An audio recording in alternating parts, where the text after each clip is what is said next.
Hello viewers, welcome back to the channel. ఈరోజు recipe అర్థమైపోయింది కదా, ఇట్స్ బెండకాయ ఫ్రై.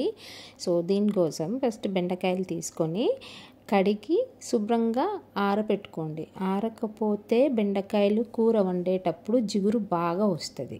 ఇలా చిన్న చిన్న ముక్కలు కట్ చేసుకొని ఒక ప్యాన్లో ఆయిల్ వేసి, ఆయిల్లో పల్లీలు వేసి వేయించి తీసి పెట్టేసేయండి పక్కకి.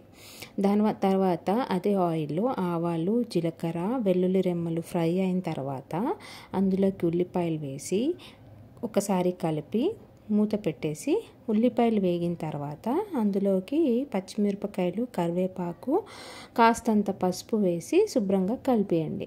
దాని తర్వాత మనం చిన్నగా కట్ చేసి పెట్టుకున్న బెండకాయ ముక్కల్ని అందులో వేసి పసుపంతా కలిసేటట్టు మంచిగా కలిపి మూత పెట్టేసి లో ఫ్లేమ్లో ఒక 5 మినిట్స్ నుంచి 7 మినిట్స్ వరకు మగ్గనివ్వండి. మనకి బెండకాయ మగ్గుతున్నప్పుడు కొంచెం జిగురు అయితే వస్తుంది, కానీ అది తర్వాత ఉండదు. మరి మధ్యలో పెట్టి కలపకండి, బెండకాయ ముక్కలు ఊడిపోతాయి. సో కొనాల నుంచే కలపండి.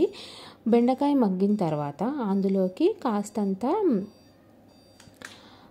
ఉప్పు ఇంకా ధనియాల పొడి వేసి మళ్ళీ ఒకసారి కలిపి ఒక 5 మినిట్స్ మూత పెట్టేసేయండి. అంతే.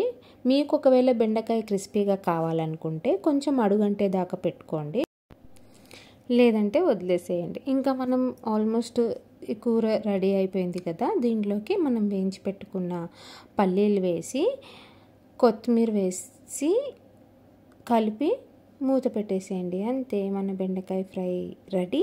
Hope you like the recipe.